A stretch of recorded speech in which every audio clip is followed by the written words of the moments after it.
Some of the video. I appreciate everyone that do. Happy Halloween, happy Halloween, happy Halloween, trick or treat, happy Halloween. I hope y'all had a beautiful Halloween day.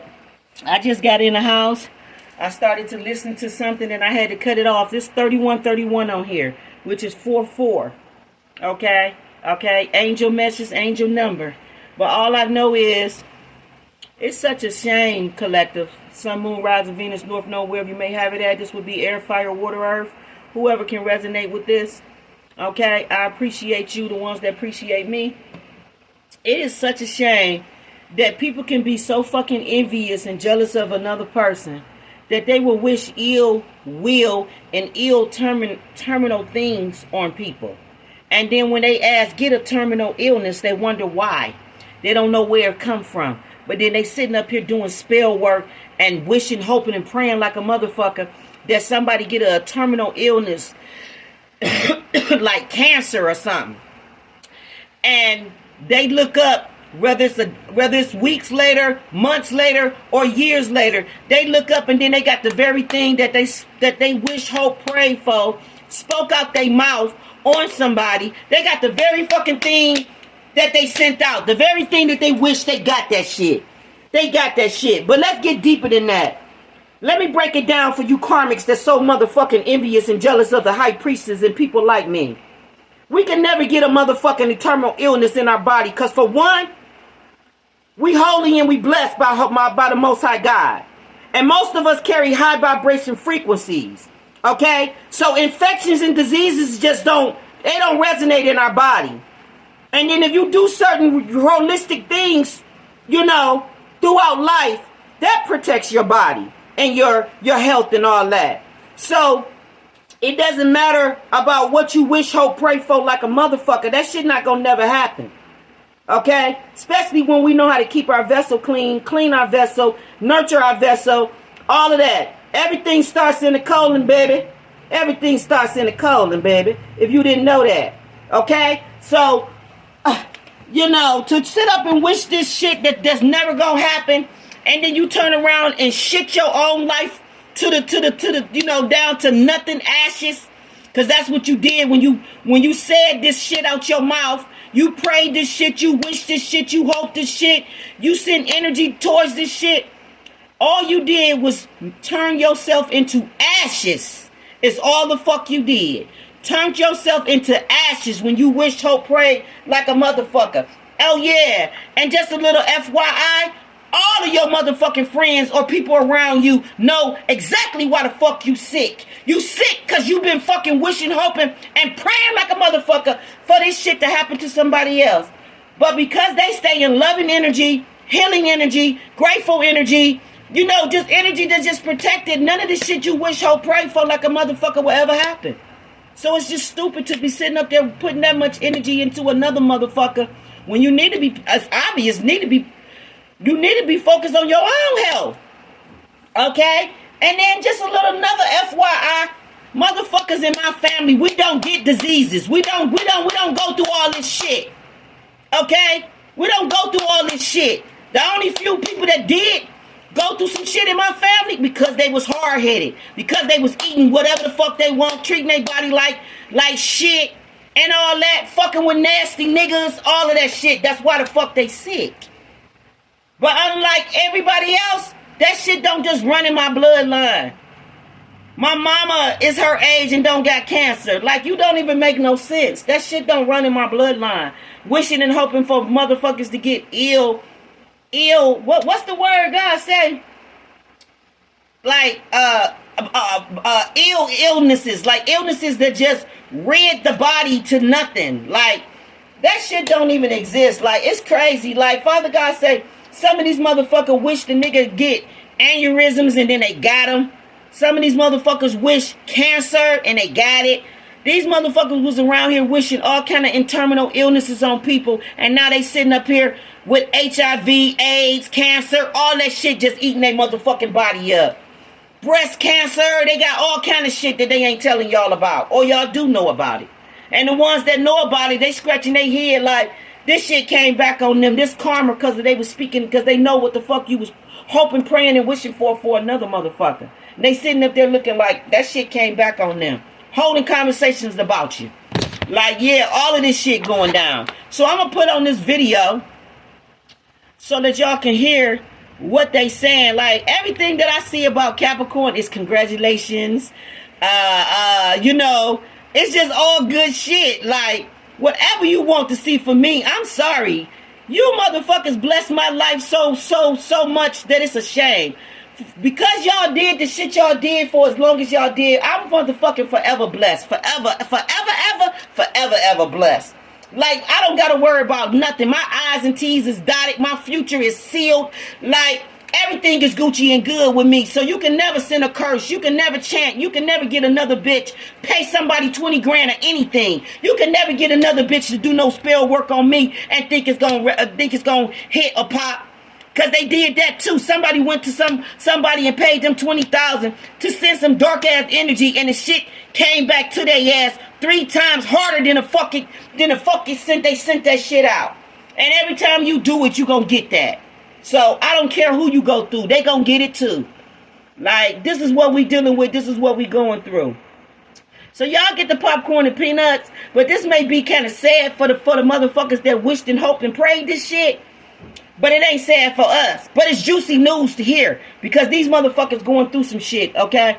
Alright, it's 31 minutes and 31 seconds on it. I'm going to put it on while I go in the kitchen and prepare my meal that I'm going to eat. Okay? One love, one love, one love. One love. Here it is. Here it is. Come on, baby. Weight of another person's hatred pressing down on your life. This message Wait a minute. God, yeah, it started from the beginning, God. There are moments in life when the universe stops playing fair and starts playing for keeps. Yeah, when someone sends darkness your way with such intensity, such venom, tear that ass up, Father God. That they actually wish illness upon you, wish suffering upon you, wish the worst kind of pain imaginable, the cosmos takes notice. And what happens next isn't coincidence. It's not random chance. It's the universe correcting itself in the most shocking, undeniable way possible. This is about real events happening right now to real people who thought their words carried no weight, who believed their hatred had no consequences, who assumed they could project death and disease onto someone else without the mirror turning back on them. If you've ever had someone wish genuine harm on you, if you've been the target of someone's darkest intentions, if you've felt the weight of another person's hatred pressing down on your life, this message is going to shake you to your core. Because what we're about to discuss isn't theory, it's documented reality happening in countless lives right now. People who cursed others are finding themselves living those very curses. Individuals who wish terminal illness on someone are receiving terminal diagnoses themselves. The sick irony, the absolute precision of how this unfolds, it's beyond comprehension. And if you're someone who's been on the receiving end of this darkness, you need to understand what's happening and why. Before we go deeper, I need you to do something right now. If this video found you at exactly the moment you needed to hear this, if you've witnessed this cosmic correction in your own life or in someone close to you, type 888 in the comments. That's not a random number, it's the frequency of abundance, karma, and infinite cycles completing themselves. It's the universe's way of saying the loop is closing, the debt is being paid, the balance is being restored. And if you haven't subscribed yet, do it now, because what we're covering here goes beyond surface-level spirituality. This is the raw, unfiltered truth about energetic consequences that most people are too afraid to discuss. Let's begin. You've probably heard the saying that energy returns to its sender. But most people think that's just a nice spiritual platitude, something to make us feel better when we're hurt. The reality is far more literal, far more immediate, and far more terrifying than anyone wants to admit. When someone focuses their consciousness, their intention, their emotional energy on wishing harm to another person, especially something as specific and devastating as terminal illness, they're creating an energetic blueprint. They're literally coding the universe with a frequency of destruction. And here's what they don't understand. That blueprint needs a host. It needs somewhere to land. It needs a body to inhabit. However, most people assume that energy just shoots out into the void and attaches to whoever it's aimed at. But that's not how frequency works. Energy cannot attach to someone vibrating at a different frequency. If you're someone who's done the inner work, if you've cleared your consciousness, if you've maintained your energetic boundaries and spiritual practices, that dark energy hits an invisible shield. It cannot penetrate, it cannot stick, it cannot root itself in your field. So what happens to all that concentrated malice, all that focused hatred, all that specific intention for suffering? It has nowhere to go but back to the person who sent it. Not as a punishment from some external force, but as a natural law of physics. Energy returns to its point of origin when it cannot find a compatible frequency to latch onto. This is why you're seeing it happen in real time. The person who wished cancer on you, who spoke those words with genuine hatred, who visualized your suffering with satisfaction, they're now sitting in a doctor's office receiving the exact diagnosis they projected onto you. The individual who cursed your health, who said they hoped you'd suffer, who put that specific darkness into the universe, they're the ones experiencing it, and the precision is what shocks people. It's not just general misfortune or vague bad luck. It's the exact thing they wished on someone else, showing up in their own life with haunting accuracy. A woman wishes breast cancer on her ex-husband's new partner. 6 months later, she's diagnosed with stage 3 breast cancer. A man curses his former business associate with a terminal illness. Within a year, he's undergoing chemotherapy. The universe doesn't approximate, it mirrors exactly. The reason this feels so shocking is because we've been conditioned to think of karma as this slow, eventual thing that maybe happens someday in some vague future. But when the intention is that specific, when someone actually uses their words and thoughts to wish terminal illness on another person, the karmic return is swift and surgical. It's not about punishment from some judgmental force in the sky. It's about energetic mathematics. You send out a frequency. That frequency must complete its circuit. If it cannot land where you directed it, it completes the circuit by returning to you. This is happening right now, today, to people who thought their hatred was consequence-free. They're learning in the most brutal way possible that consciousness is creative, intention is powerful, and the universe keeps perfect books. Let's get specific about how this actually works, because understanding the mechanics makes it even more undeniable. When someone wishes harm on you, especially something as severe as life-threatening illness, they're doing more than just speaking words. They're creating a thought form, an energetic entity made of focused consciousness, emotion, and intention. In metaphysical terms, this is called a psychic attack or an energetic curse. It's real, it's measurable, and it has tangible effects. That thought form carries specific coding, the exact nature of the harm, the emotional charge behind it, the visual imagery they held while wishing it, and the sustained focus they gave it. All of that information is encoded into the energetic structure they've created. Now here's where it gets interesting. That energetic structure needs to land somewhere. It's like a virus looking for a host. It seeks out the person it was directed toward, following the energetic signature of their consciousness. But if that person has done any kind of spiritual protection work, if they meditate regularly, if they clear their energy field, if they maintain high-frequency states like gratitude or compassion, their energetic field is too dense for the attack to penetrate. Think of it like trying to infect a healthy immune system with a disease. I'm somebody that don't even get the body colds. Recognizes the foreign invader I don't even get and colds rejects it. around this bitch. The same thing happens energetically. Your consciousness recognizes the attack, and your field repels it automatically. But that thought form still exists. The person created it, gave it power, charged it with emotion and intention. It's a living, energetic entity now, floating in the etheric field, looking for somewhere to complete its purpose.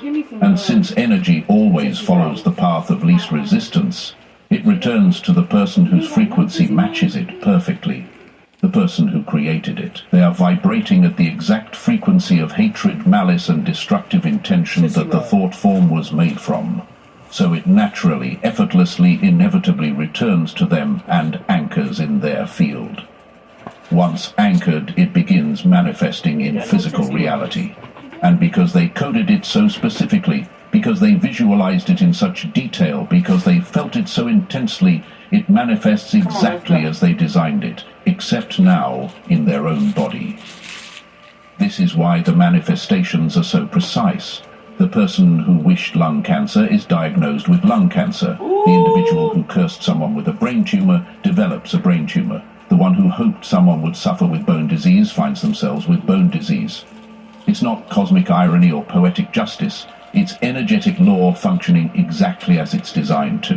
What you put out returns. What you create for others, you create for yourself. The universe doesn't we not judge gonna these even play things no as good games or with y'all bad. no more. It simply processes If you frequency speak that and shit, returns say it to that its shit, source. do that shit, The it's sick gonna be twist is that yours. The person who sent You the owning attack it. often has no idea why this is happening to them. They don't connect their diagnosis to the curse they sent months or years earlier. They think they're victims of random misfortune, never realizing they're experiencing the precise consequence of their own malicious intention.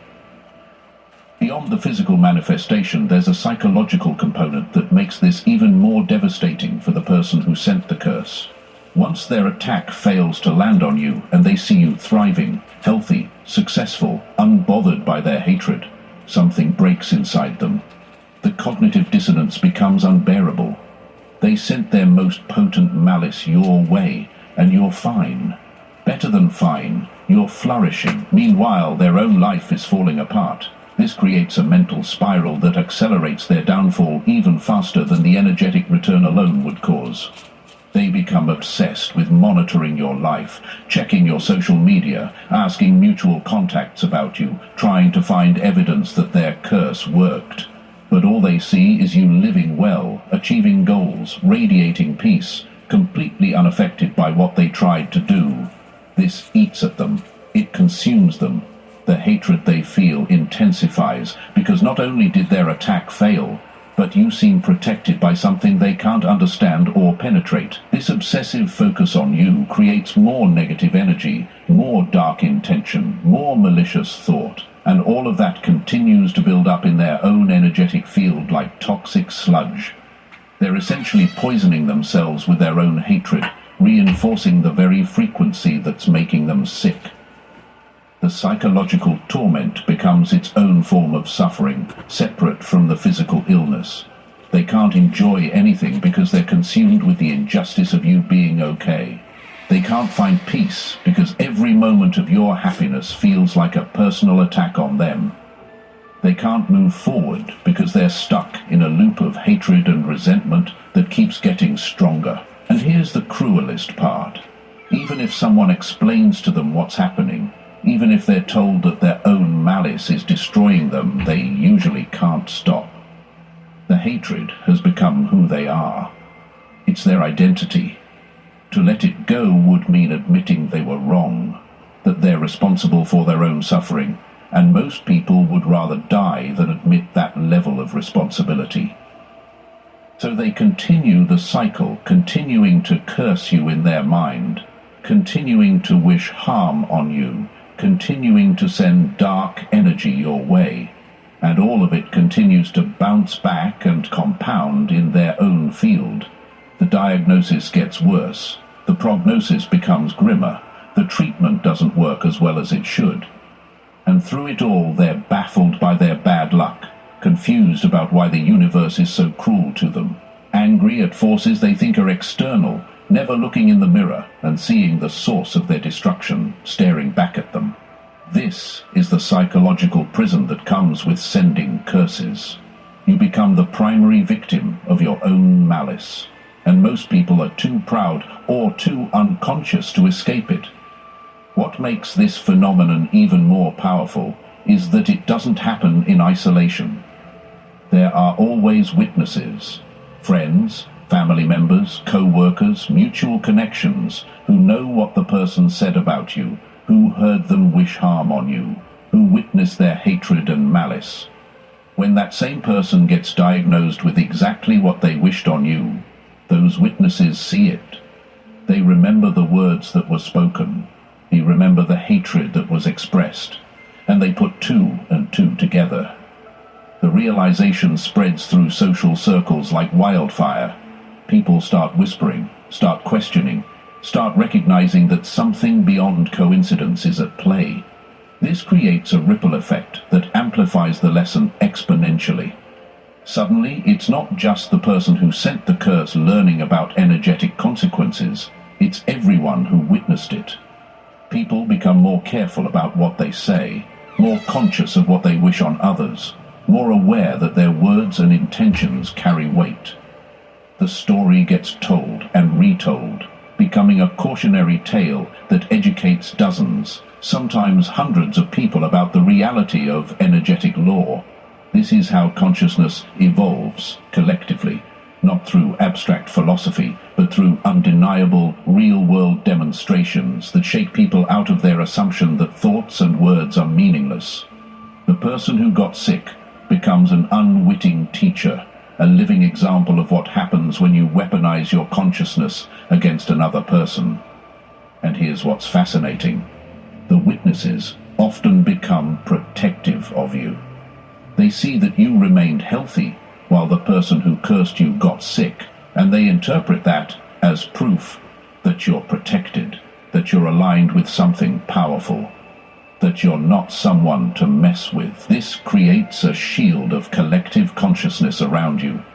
People speak well of you, defend you in conversations, refuse to participate in gossip or attacks against you, not because you asked them to, but because they witnessed firsthand what happens to people who come at you with dark intentions. This is how your reputation strengthens even when people try to destroy it. Every failed attack, every returned curse, every person who wished you harm and ended up harming themselves becomes evidence that you operate under different rules. People stop viewing you as just another person they can treat carelessly. They start seeing you as someone who's connected to forces they don't understand. Someone whose energy field is too strong to penetrate. Someone who's genuinely protected by laws that transcend human manipulation. And that recognition creates a force field that prevents future attacks before they even begin. Most people won't even try to harm you once they've seen what happens to others who did. One of the most important aspects of this entire process is what you didn't do. You didn't curse them back. You didn't wish harm on them. You didn't engage in energetic warfare or try to retaliate. You simply continued living your life, maintaining your frequency, doing your inner work, staying in your integrity. And that non-reaction is precisely what allowed the natural laws to function perfectly. The moment you would have sent darkness back, you would have lowered your frequency to match theirs, and their attack could have landed.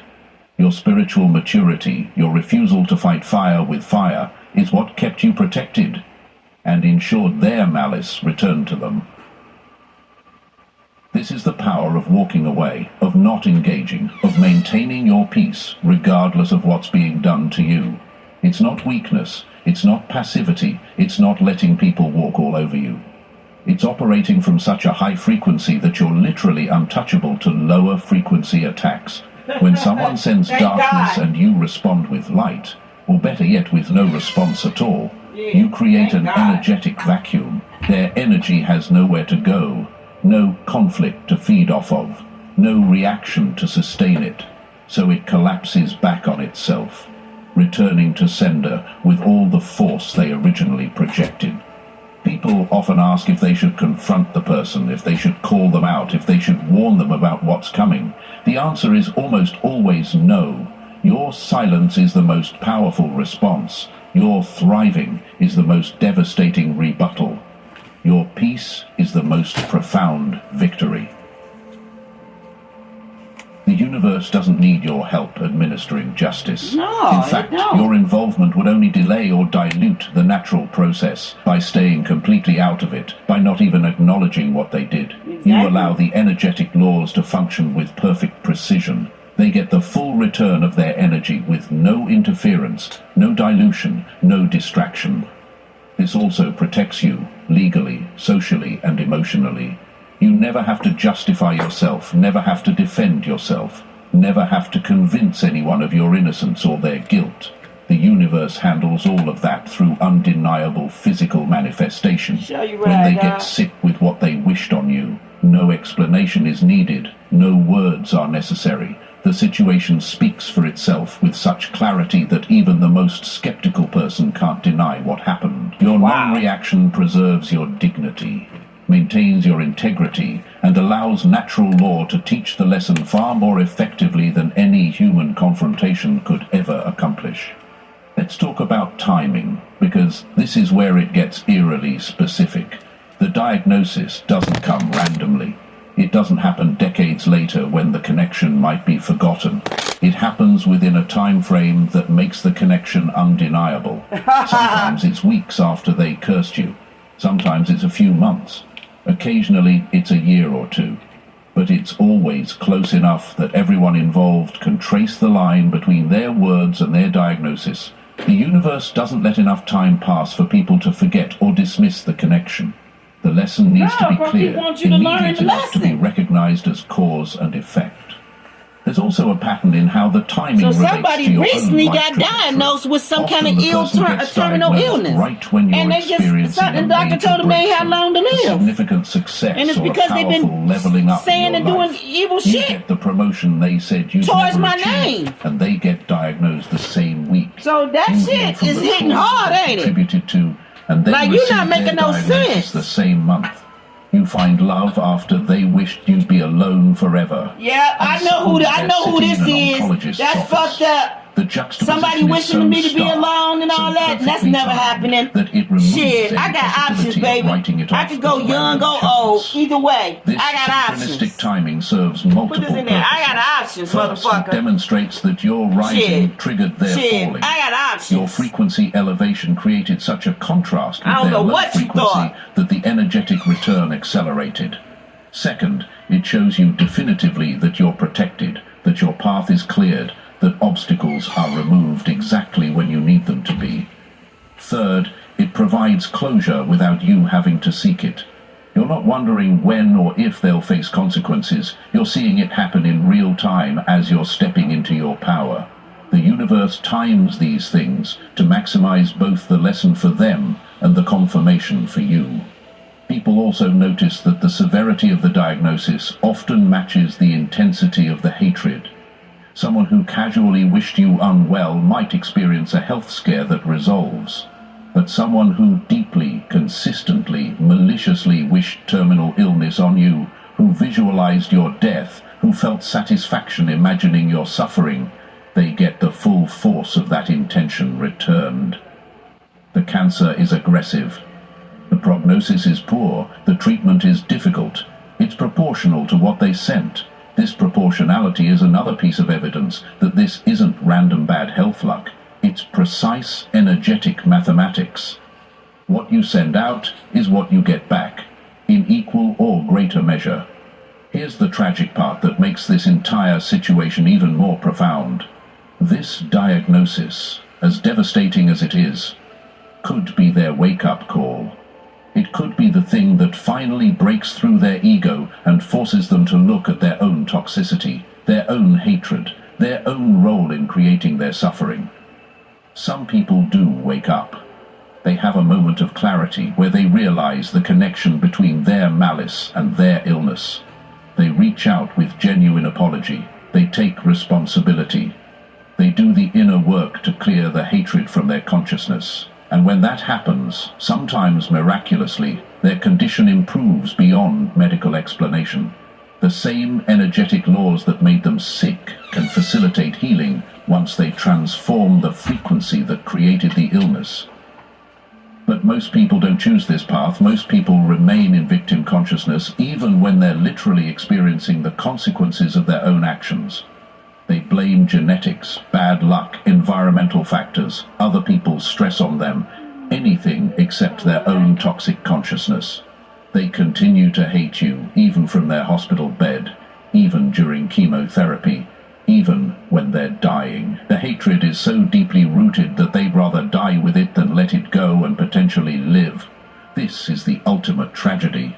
The universe handed them a harsh lesson with a built-in escape route. Take responsibility. Transform your consciousness, clear the hatred, and you might clear the disease. But pride, ego, and unconsciousness keep them locked in the pattern until it's too late. If they do choose transformation, if they genuinely do the work, something interesting happens. They often develop a completely different relationship with you. Not necessarily friendship or closeness, but a deep respect, sometimes even gratitude. They recognize that you were never their enemy, that they created their own hell, and that your presence in their life was actually an opportunity for growth. They reject it until forced to confront it. Some people in this position become advocates, sharing their story as a cautionary tale, warning others not to send hatred because they learned firsthand where it leads. These redemption stories are rare, but powerful when they happen. However, you should never wait for or expect their transformation. Your healing, your peace, your life trajectory is not dependent on whether they wake up or not. Some people are meant to be cautionary tales, not redemption stories. Some people will go to their graves blaming everyone but themselves, cursing you with their final breath, never understanding that they were the author of their own destruction. And that's their choice, their path, their lesson to learn or refuse. Your job is simply to maintain your frequency, continue your growth, and let the natural laws handle everything else. Whether they transform or not, the lesson has been taught, the consequence has been delivered, and the universe's books are balanced. Now that you understand how this works, how do you protect yourself from future attacks? How do you ensure that anyone else who tries to curse you experiences the same energetic return? The first and most important practice is maintaining your frequency. This means daily energetic hygiene, meditation, grounding practices, clearing visualizations, protective prayers or intentions. Think of it like brushing your teeth. You don't do it once and consider yourself protected forever. You do it consistently because you're constantly exposed to energies throughout your day. The stronger and clearer your field, the more impenetrable it becomes to external attacks. The second practice is non-attachment to other people's energy. This means not taking on their emotions, not absorbing their projections, not making their hatred about you. When someone attacks you energetically, they're really revealing their own inner state. Healthy people don't curse others. No, they don't. Healed people don't wish illness on anyone. No, they don't. So when someone does this, recognize it as a display of their internal suffering, not a reflection of your worth. This perspective alone creates a shield, because you're not giving their energy permission to affect you. You're observing it, acknowledging it exists, and then releasing any attachment to it. That release is what allows it to bounce back effortlessly. The third practice is blessing your enemies. This might sound counterintuitive, but it's actually the most powerful protection available. When someone sends you darkness and you respond by genuinely wishing them healing, growth, and peace, you create an energetic paradox that cannot be penetrated. Yeah, all I can say is God have mercy on your soul. With such a high frequency that no suffer. dark energy can That's exist all I can in that say. May space. God have mercy on your This soul, doesn't mean because you it's allow just them in your ridiculous life that you or sit up trust them again. and take this much It means energy you release wishing any hate energetic on cords of somebody that you hatred, don't know, or resentment, wishing hate or on somebody revenge. that would never wish it on You you. free yourself Like, I from just the think that shit energetic crazy to me. entanglement, All this which is shit the y'all been doing ultimate this whole protection. time is just crazy. That's how I know The people fourth ain't practice healed. is trusting the process completely. When you truly how I know. understand that energetic laws are mathematical, that cause and effect is inevitable, that consequences are guaranteed, you can release any need for personal justice. You don't need to check on whether they're suffering. You don't need to hear through the grapevine what's happening to them. You don't need confirmation or validation. You simply know that the universe is handling it with more precision than you ever could manually. This trust allows you to move forward, completely unburdened by the past, by the attack, by any lingering energy related to the person who tried to harm you. And that freedom is the ultimate victory. If you're watching this and you've witnessed this phenomenon in your own life, if someone who cursed you is now experiencing what they wished on you, you're not crazy for seeing the connection. You're not petty for noticing the timing. You're not wrong for recognizing the energetic mathematics at play. This is real. This is how consciousness works. This is the universe maintaining balance through undeniable physical demonstration. Your job now is not to gloat, not to feel superior, not to announce to the world what happened. Your job is to take it as confirmation that you're protected, that you're operating under energetic laws that transcend human manipulation, and that you can move forward with confidence knowing that anyone who tries to harm you will face natural consequences without you lifting a finger. For those watching who might have wished harm on someone and are now facing health challenges, hear this clearly. It's not too late to transform. Take responsibility, do the inner work, clear the hatred from your consciousness. Apologize if possible, not for their forgiveness, but for your own healing. Release the toxicity that's literally eating you alive. The energetic laws that made you sick can facilitate healing if you genuinely change the frequency you're operating from. But the choice has to be real. You can't fake spiritual transformation. The universe reads frequency, not words. If you truly clear the hatred, truly release the malice, truly transform your consciousness, you give yourself a chance of recovery that medical intervention alone cannot provide. And for everyone else watching, let this be your reminder to be impeccable with your words, conscious with your thoughts, and intentional with your energy. Don't wish harm on anyone, not because you're afraid of consequences, but because you understand that what you send out is literally what you create for yourself. You wouldn't want to go through that, so why would you send that shit out to somebody? Wish healing even on your enemies. That's crazy. Not for them, but for you. Because maintaining a high frequency isn't just spiritual practice, it's practical protection. It's the difference between being affected by other people's darkness and being completely immune to it. If this message resonated with you, if you've seen this play out, if you understand the power of energetic law, type protected in the comments right now. Let that be your declaration that you're operating under different rules, that you're aligned with forces that maintain balance automatically, that you don't need to fight your own battles because the universe handles it with more precision than human revenge could ever accomplish. Thank you for being here. Thank you for doing the work. Thank you for maintaining your light even when others tried to dim it. You're not alone, you're not crazy, and you're definitely not unprotected. I've never seen no dumb shit like the universe has your back in ways you can't even imagine. Alright, this next one is, they paid $20,000 for black magic against you. The curse returned 3 times stronger on their ass. This also is $39.39. There's a moment that comes in every awakened soul's journey when they realize something chilling. Someone, somewhere, invested real money, real time, real energy into trying to destroy them. It's the same person that wished the cancer or wished the illness on through something darker. It's all coming from the same ancient, motherfucker, and I know it is. Something that operates in the shadows where most people refuse to look.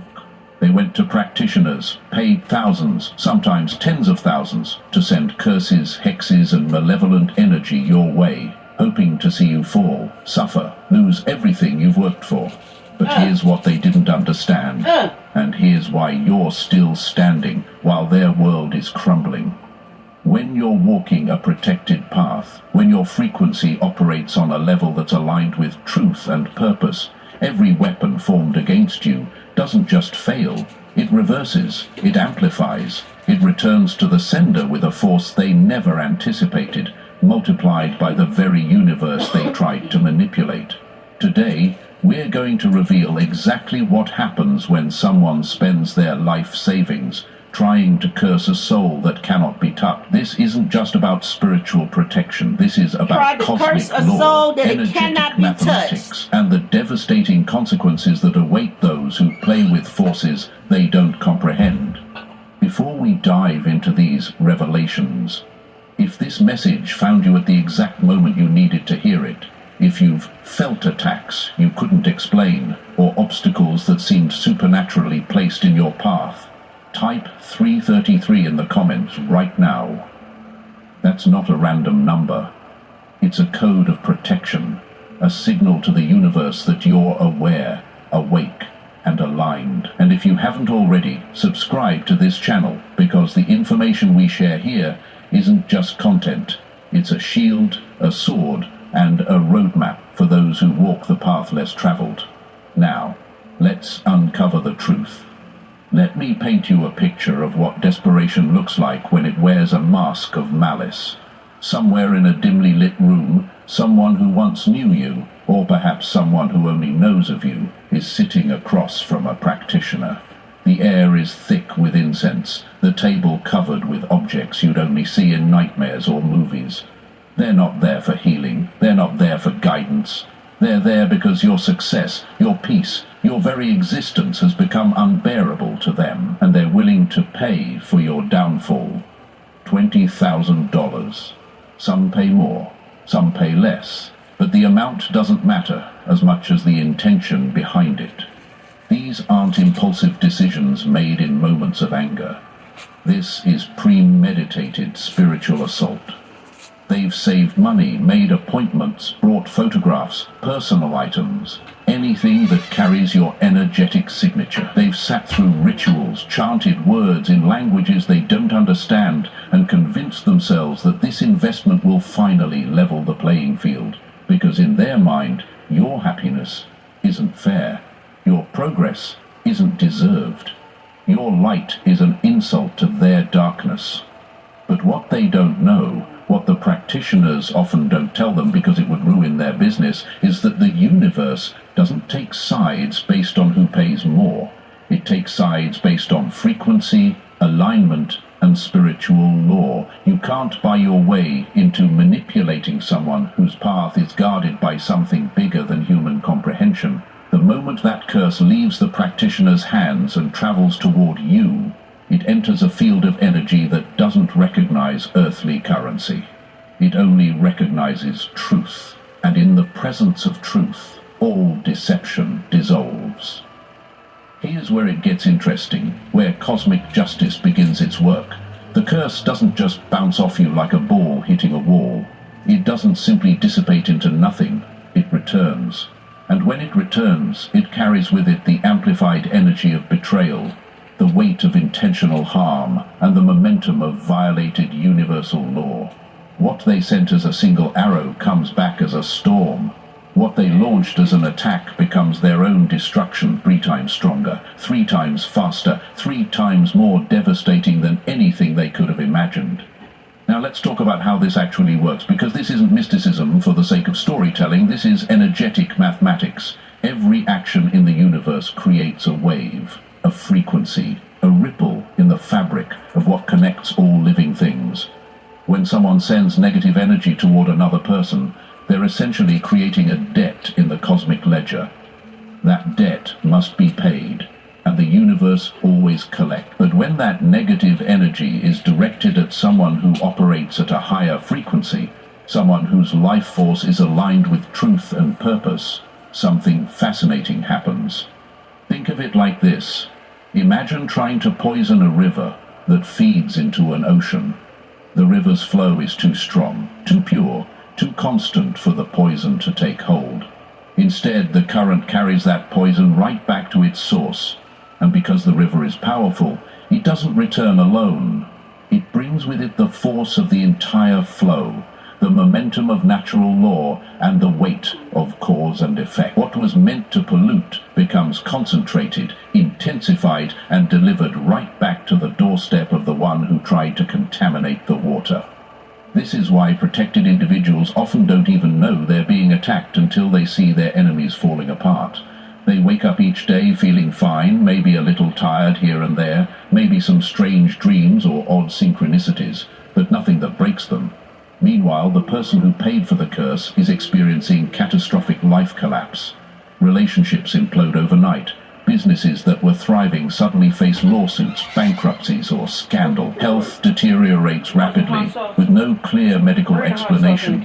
Accidents occur with suspicious frequency. And through it all, there's a haunting feeling they can't shake, and knowing that something they did is coming back to haunt them. The practitioners themselves, the ones who facilitated these curses for profit, they know this pattern. The experienced ones warn their clients, though few listen. They say things like, "Are you sure about this person? Are you certain they're not protected?" Because they've seen it happen too many times. They've watched clients come back months later, broken and desperate, begging for reversal, willing to pay double or triple to undo what they've done. But here's the harsh truth. Some things once set in motion cannot be stopped. Some karmic debts are too heavy to negotiate.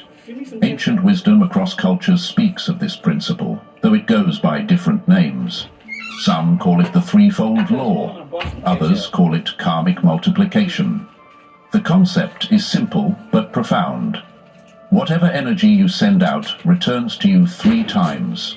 Send love, receive abundant love.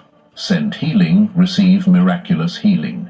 But send hatred, send curses, send intentional harm, and brace yourself for a tsunami of consequences that will reshape your entire existence. This isn't punishment from an angry universe. This is simply how energy works.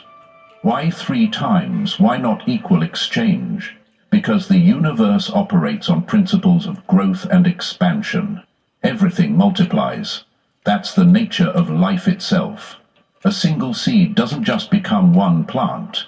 It becomes a plant that produces hundreds more seeds. One kind word doesn't just touch one person. It ripples outward, affecting countless others. And one curse, one intentional sending of malevolent energy, doesn't just create one consequence. It triggers a cascade, a domino effect that touches every area of the sender's life. Let me share what this looks like in reality. The person who paid for the curse starts noticing small things first. A deal falls through that was supposed to be guaranteed. A friend they trusted suddenly distances themselves. Their partner becomes cold, suspicious, questioning things that never mattered before. They brush it off as coincidence, bad luck, temporary setbacks. But the incidents keep coming. Faster now, more severe. Legal troubles emerge from nowhere. Money disappears through unexpected expenses, theft or financial mismanagement that seems almost supernaturally orchestrated. Then comes the physical and mental toll. Sleep becomes impossible. When they do sleep, nightmares plague them, vivid and terrifying, often featuring the very person they tried to curse. Their health declines. Doctors run tests but find nothing conclusive, or worse, they find everything. A cascade of ailments that don't make sense together. Anxiety, depression, paranoia, these become constant companions. And in quiet moments when they're alone with their thoughts, they know exactly why this is happening. They know they messed with something, with someone they should have left alone. Here's something most people don't consider. The practitioner who accepted that $20,000, they're not immune to consequences either. In fact, they often suffer alongside their client because they became the conduit, the channel through which negative energy was directed. Every curse they facilitate creates a residue, an energetic stain on their own field. And when those curses return to senders, the practitioner gets hit with backlash too. This is why truly powerful spiritual workers refuse to do harm work. They know the price. The ones who do accept money for curses and hexes, they're operating from a place of spiritual bankruptcy themselves. They're often addicts, desperate for money, or so disconnected from source energy that they don't feel the consequences anymore.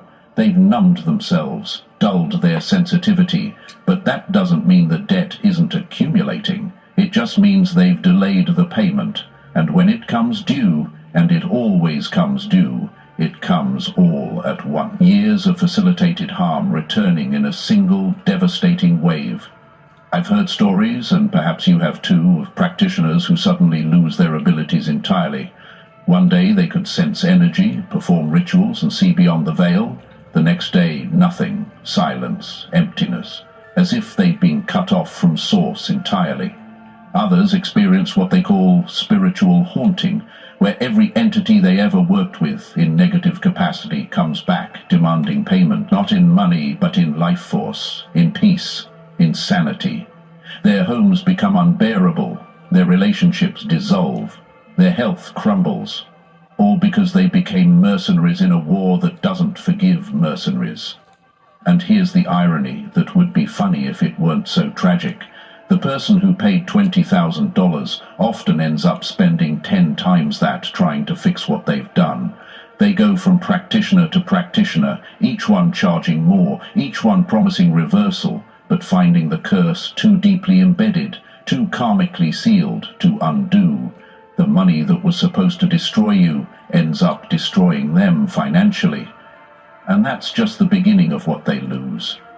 Now, if you've been the target of this kind of intentional harm, you might be wondering how you know when justice has been served, when the universe has completed its rebalancing. There are signs, unmistakable patterns that emerge when a curse has reversed and amplified back to its origin point. The first thing you'll notice is a sudden, profound sense of relief. It's as if a weight you didn't even know you were carrying just lifted. You sleep better. Your energy returns. Opportunities that were blocked suddenly open up. This isn't gradual, it's almost instant. Meanwhile, if you're paying attention, and trust me, you don't have to go looking for this information, it finds you, you'll start hearing about the person who targeted you. Through mutual acquaintances, through social media, through the grapevine that seems to operate on its own intelligence, you'll learn that they're going through something. And it's not a small something. It's catastrophic. Marriages ending in spectacular fashion, businesses collapsing under scandal or debt, public humiliation through exposed secrets, health crises that seem to come from nowhere, legal battles that drain resources and reputation. But here's what's most telling. They can't stop talking about you. Even as their life falls apart, even as they should be focusing on damage control, they're still obsessed with you. They bring your name up in conversations where it doesn't belong. They check your social media compulsively, even though seeing your happiness makes them physically ill. They tell anyone who will listen about how you've somehow cursed them, how you must have done something to cause their suffering. The irony is lost on them entirely. They don't see that they're experiencing the echo of their own voice, the return of their own energy. You'll also notice the people around them start to wake up. Those who were once fooled by their masks begin to see through them. Suddenly, the lies don't land the same way. The manipulation doesn't work anymore. It's as if the curse reversal has stripped away their ability to deceive, leaving them exposed and vulnerable in ways that terrify them. Allies become adversaries, support systems crumble, and through it all, you're just living your life, focused on your growth, your goals, your peace, barely thinking about them at all. That contrast, that difference in energy, is the clearest sign that cosmic justice has run its course. This brings us to a question that deserves a deep answer. Why didn't the curse work? What makes you different? Is it luck? Is it genetics? Is it something you did? The truth is more profound than any of those explanations. You were protected because your frequency doesn't match the frequency of the attack. Curses, hexes, and malevolent energy operate at low vibrations. They require fear, doubt, guilt, and shame to take root. They need an energetic opening, a crack in your field where darkness can seep in. But if you've been doing the work, if you've been healing your wounds, releasing toxic patterns, speaking your truth, and aligning with your authentic path, you've essentially created an impenetrable shield without even knowing it. Your energy field is so clear, so high frequency, that lower vibrations simply cannot penetrate. They hit your field Sorry, and bounce off like insects hitting a windshield. You might feel the impact momentarily, a bad mood, a rough week, some unusual obstacles, but you don't shatter, you don't break, you don't fall. There's also something else at play here, something that goes beyond personal development. Some souls are born with specific contracts, specific missions that require protection. They're here to do something important, to shift consciousness, to heal lineages, to speak truths that challenge systems. And because their work is essential to the collective evolution, they come equipped with spiritual security that most people don't have. It's not that they're better or more worthy, it's that their role requires safeguarding. Mess with them and you're not just messing with an individual, you're interfering with a mission that has cosmic backing. Think about people throughout history who faced incredible opposition, yet survived against impossible odds. Leaders, artists, truth-tellers, healers who were targeted by powerful forces, but somehow kept going. That wasn't luck. That was protection. And if you've found yourself in similar circumstances, if you've faced attacks that should have destroyed you but didn't, consider that you might be carrying something important, something that's worth protecting. The universe doesn't waste resources. If you're heavily guarded, there's a reason. Your survival isn't just about you, it's about what you're here to contribute. Let's shift perspective for a moment and examine the mindset of someone who actually pays money to harm another person spiritually. Because understanding this psychology reveals something crucial about protection and why certain people can't be touched. The person who seeks out these services is operating from a wounded place, but not all wounds excuse harmful actions. They're typically narcissists or individuals with deep-seated envy, or people who've never learned to process their own shadow material.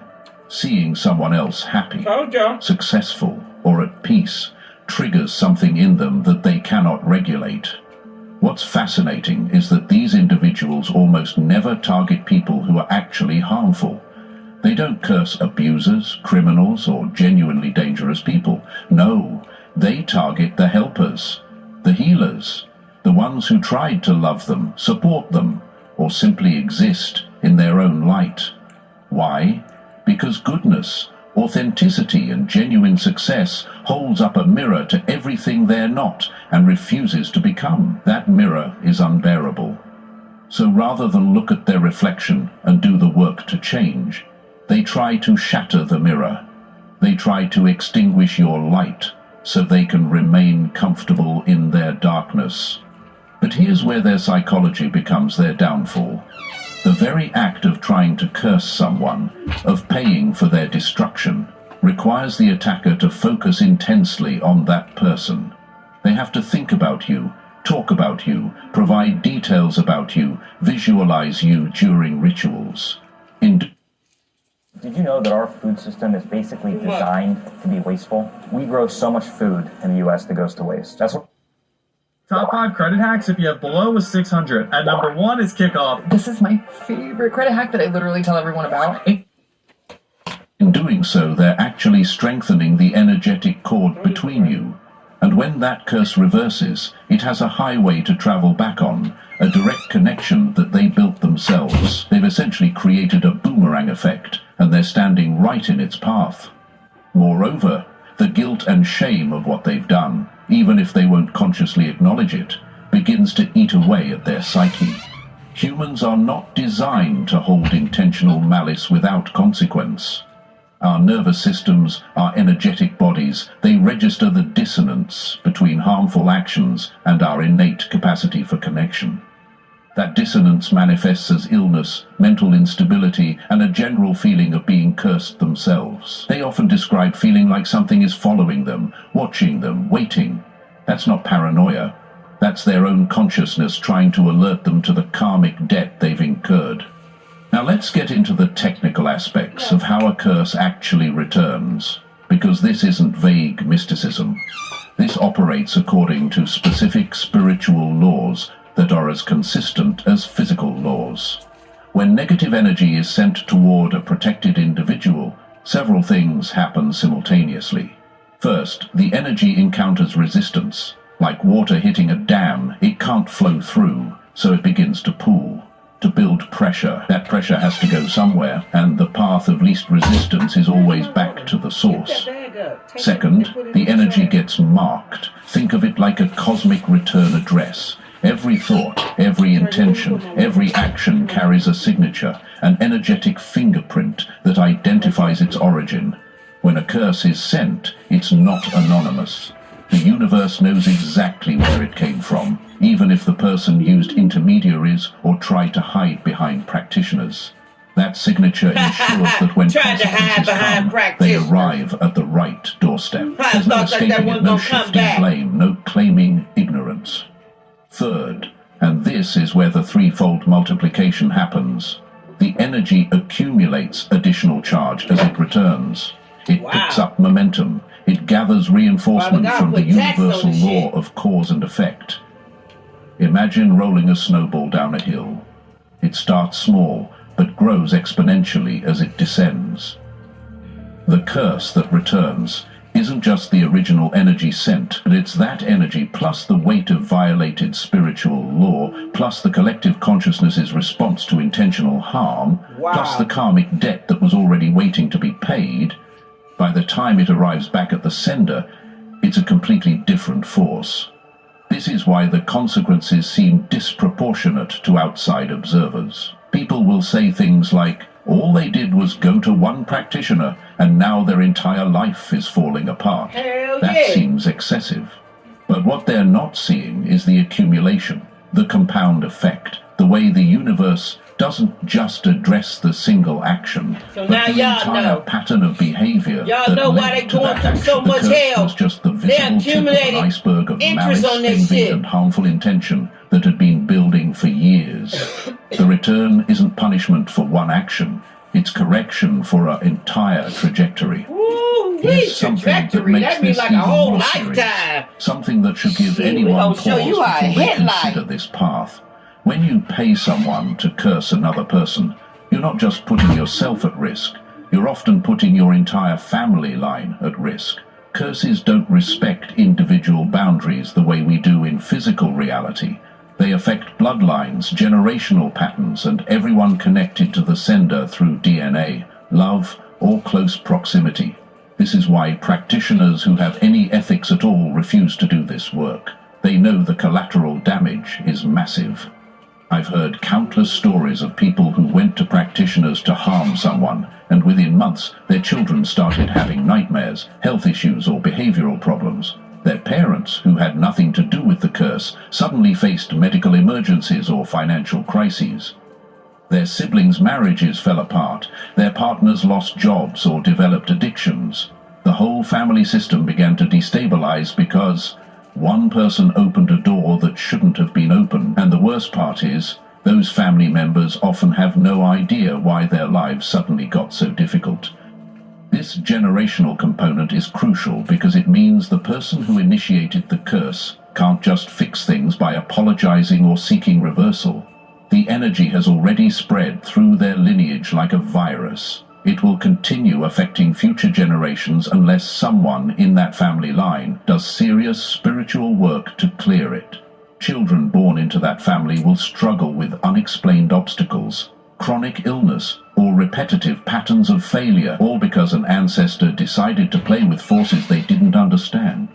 And before anyone thinks this sounds harsh or unfair, remember that this is about maintaining balance in the universe. If harmful actions didn't have serious consequences, if people could attack others spiritually without repercussion, the entire energetic ecosystem would collapse into chaos. The severity of the return is proportionate to the severity of the violation. It's not cruelty, it's cosmic mathematics. You can't introduce poison into a system without that system responding defensively to maintain its integrity. There comes a point in every attacker's journey, if they survive long enough to reach it, where they realize what they've done.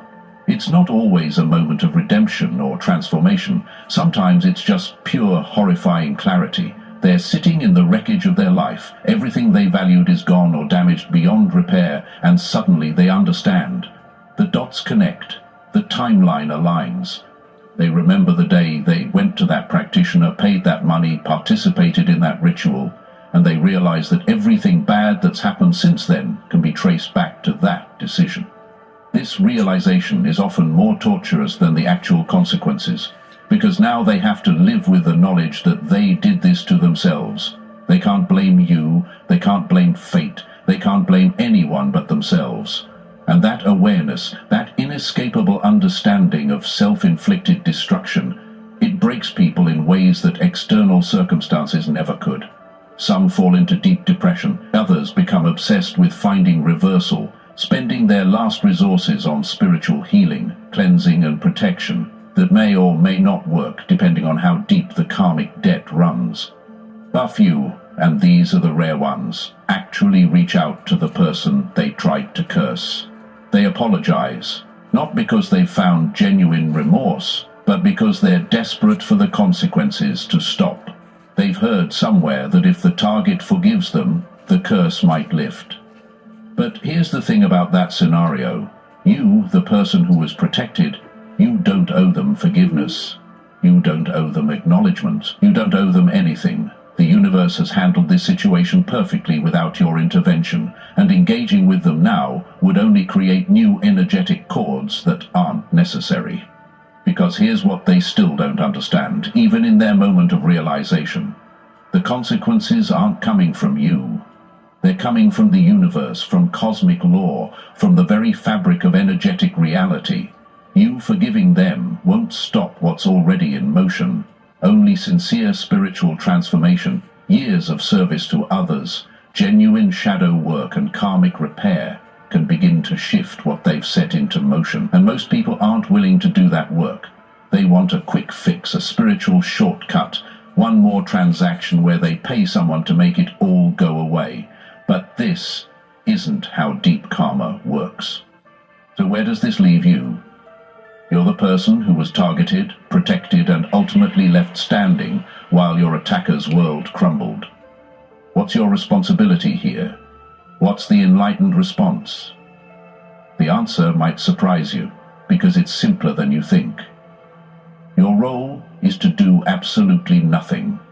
Not nothing in the passive sense, but nothing in the retaliatory sense. You don't need to gloat. You don't need to spread word about their downfall. You don't need to feel vindicated or superior. You simply continue living your life at the highest frequency you can maintain. This is crucial because one of the traps people fall into when they realize they've been protected is they start to develop a superiority complex. They begin to see themselves as untouchable, special in ways that separate them from humanity rather than connecting them more deeply to it. That mindset actually lowers your frequency and can create cracks in your protection.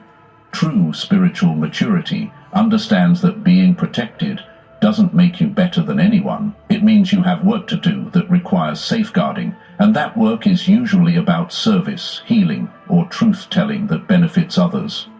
Your role is also to stay vigilant without becoming paranoid. Protection doesn't mean you can drop all boundaries and trust everyone. It means that when threats come, they're neutralized before they can harm you. But you still need to use discernment about who you allow close to you, what information you share, and how you manage your energy. Think of protection like having a strong immune system. It fights off diseases effectively, but that doesn't mean you intentionally expose yourself to every pathogen. You still practice good hygiene. You still make smart choices. And perhaps most importantly, your role is to let this experience deepen your compassion, not your judgment. Yes, someone tried to harm you in the most malicious way possible. Yes, they're now experiencing consequences that seem severe, but somewhere in their story is pain, wounding, and disconnection from source that led them to make such a destructive choice. You don't have to fix them. You don't have to save them, but you can hold space for the understanding that hurt people, and the cycle only breaks when someone refuses to continue it. By not retaliating, by not cursing them back, by simply living well, you've broken that cycle. Let's zoom out and look at what this phenomenon teaches us about the nature of reality itself. The fact that curses return threefold isn't arbitrary. It reveals something fundamental about how energy works in this universe. We live in a responsive cosmos, one that maintains balance through feedback loops. When someone introduces imbalance through harmful action, the system corrects itself, not through punishment from an external judge, but through natural law, the same way a body fights infection or an ecosystem adapts to environmental changes. This understanding changes everything about how we move through the world. It means we're not victims of random chaos. We're participants in an intelligent system that responds to our choices, our frequency, and our intentions. It means that justice isn't something we have to fight for through revenge or legal battles, though those have their place. Justice is built into the fabric of reality itself. It might not arrive on our timeline, it might not look exactly how we expected, but it arrives with mathematical precision.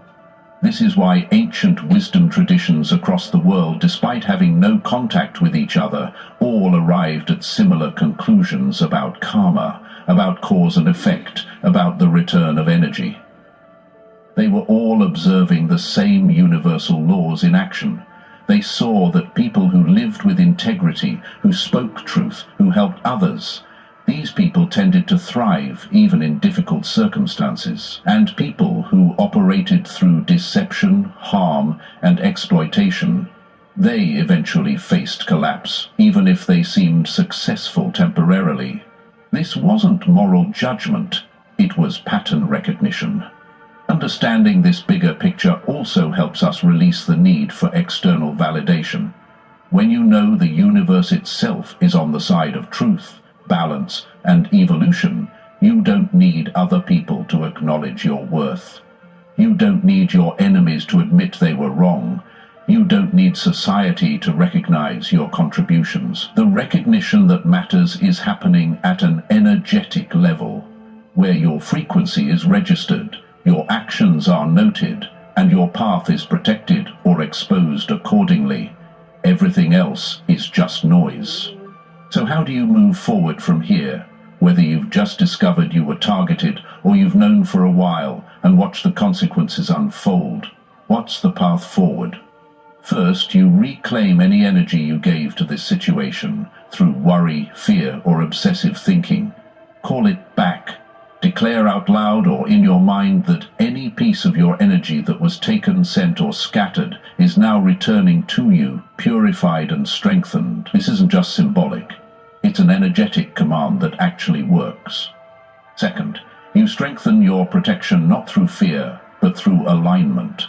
The best shield you can build isn't a visualization or a protective ritual, though those have their uses. The best shield is living in such complete integrity, speaking such consistent truth, and maintaining such clear boundaries that your entire life becomes a fortress. When there are no lies to exploit, no shame to weaponize, no secrets to expose, you become essentially invulnerable to spiritual attack. The light you live in becomes your protection. Third, you focus relentlessly on your mission, on the reason you're protected in the first place. Whatever work you're here to do, whether it's raising conscious children, creating transformative art, healing others through your presence, speaking truths that need to be heard, that work becomes your North Star. Every day you ask yourself, am I moving toward this or away from it? Am I distracted by drama or focused on purpose? The clearer you are about your mission, the stronger your protection becomes, because you're aligning with the very reason that protection exists. Fourth, you cultivate a practice of gratitude for your protection, not in a performative way, but in genuine acknowledgement that something bigger than you has consistently shown up in your life. Maybe you call that source, universe, spirit, higher self, or something else entirely. The name doesn't matter as much as the relationship. When you wake up each day with awareness that you're safeguarded, that awareness itself amplifies the protection. Gratitude is high-frequency energy, and it creates more of what you're grateful for. Here's the final truth that needs to be spoken, the core message underneath all of this. You are not random. Your existence is not accidental. The fact that you've survived attacks that should have destroyed you, the fact that you're reading or hearing these words right now, the fact that your life has unfolded exactly as it has, with all its struggles and triumphs, none of this is coincidence. You're part of something larger, something that requires your specific frequency, your specific gifts, your specific story. And because of that, you're protected in ways that might not always be visible, but are absolutely real. The people who tried to curse you, who paid money hoping to see you fall, they were never your real opponents. They were obstacles, tests, opportunities for you to discover your own strength and the universe's commitment to your path. Every attack that failed proved something to you about who you are and what backs you. Every curse that reversed showed you that justice operates whether you see it or not. Every moment you stayed standing while your enemies fell taught you that your foundation is unshakable when it's built on truth. But with this knowledge comes responsibility. You can't move through the world recklessly now, assuming protection will cover every foolish choice. Protection is for those who honor it, who use it wisely, who understand they're safeguarded for purpose, not for ego. The moment you start to abuse that protection, to test it through intentionally risky behavior, or to use it as a weapon to harm others, you begin to compromise the very thing that's kept you safe. Walk humbly, walk wisely, walk with the knowing that what protects you isn't yours to command, but yours to honor through how you live. And if someone reading this is the person who paid for the curse, if you're experiencing the consequences and finally understanding what you've done, know this. Transformation is possible, but it requires complete surrender. Not surrender to the person you tried to harm, they've moved on, but surrender to truth, to the reality of what you've done and the work it will take to clear it. No practitioner can fix this for you. No amount of money can undo it. Only genuine spiritual transformation, authentic service to others, and years of living in integrity can begin to shift the karmic weight you're carrying. The path back is longer than the path in, but it exists if you're willing to walk it. This is the essence of spiritual protection and cosmic justice. When someone invests $20,000 trying to curse you, they're not just wasting money. They're investing in their own destruction, financing their own downfall, paying for lessons they'll receive whether they're ready or not. The curse returns 3 times stronger, not as punishment, but as correction, as the universe's way of maintaining balance and protecting those who carry missions that matter. You don't need to seek revenge. You don't need to defend yourself. You simply need to keep walking your path with integrity, knowing that every step forward is a step taken under protection that never sleeps. If this message found you today, if these words resonated in your bones, if you've experienced protection you can't quite explain, but absolutely know is real, type 777 in the comments right now. That's the frequency of spiritual victory, of alignment, of knowing you're exactly where you need to be. And if you haven't subscribed, he says subscribe. All right. Stay around here playing with voodoo dolls. That shit backfired back to them. The spirit is saying that the voodoo doll is bleeding tears. Okay? All right? You're so protected. All right? Then we got this chick. She was from Harlem. She fought the Italian mob and won. She's a black sister from Harlem. She ain't nothing to fuck with, play with. That's like a hint for divine feminine. Divine feminine, you taking out the whole motherfucking mob around this motherfucker. It ain't got to be the Italian mob, but it's whatever cult group, whoever think they want to get gang up together, all that. You taking their ass out and you won. All right? It's a whole episode on that. It's called Cold Side. Okay? CODE Side. That's the channel. All right? It came up 2 days ago. 9.22K viewed it. All right? She was a black Harlem woman. She took the whole Italian mob down and won. Okay? She wasn't nothing to play with. It's a whole bunch of sisters that's from the Bible that ran a whole fucking empire and took down their fucking opponents. What was that? It was some black sisters that was running their own empire in Rome. Rome thought that they could just come in and tell them that they're gonna pay tax, take tax, and all that. This one sister was like, "Oh, I'm gonna show you tax." She went in with 30 soldiers and mopped them. She went in and mopped them. Okay, all right. And after she mopped them, they told her, "You ain't gotta pay tax. Everybody else do, but you cool. You ain't gotta pay tax." She mopped them. She mopped them. She said, "You ain't gonna come in my shit and tell me what I'm gonna pay." She mopped them. Took 30,000 soldiers in and mopped them. Okay? That's something they would never tell you about. They're ashamed of that shit. Okay? I seen that on YouTube. All right? Then I seen a whole bunch of other sisters that wasn't nothing to play with that ran a whole empire. Okay? One sister took down an empire. What was they running? They was running, I don't know if it was cotton, coffee. It was something. All I know is she went in and flipped the game on whoever was regulating and running whatever that was running. She took half their soldiers, flipped it on them, and took over that shit, okay? And she ended up ruling that shit. Like, it was, I'm telling you, women are the most coldest weapon you can have. Like, men need to stop underestimating women, because women ain't nothing to play with. We ain't nothing to play with. We come equipped with a whole bunch of shit, okay?